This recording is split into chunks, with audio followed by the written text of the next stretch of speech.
ating adobo. Okay. Adobong puso na nagmamahal. Inuhugan ko ng dili-dili. Ayan. Diba? Napakasarap. Inuto ko na yung soup.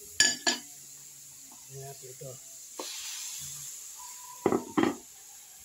Okay.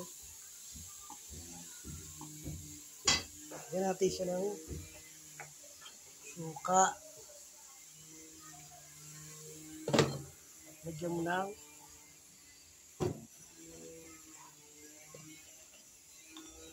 bulat toyo.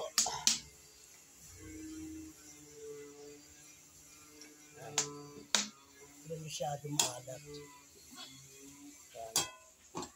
Mamaya lalagyan ko konting tubig yan. Okay.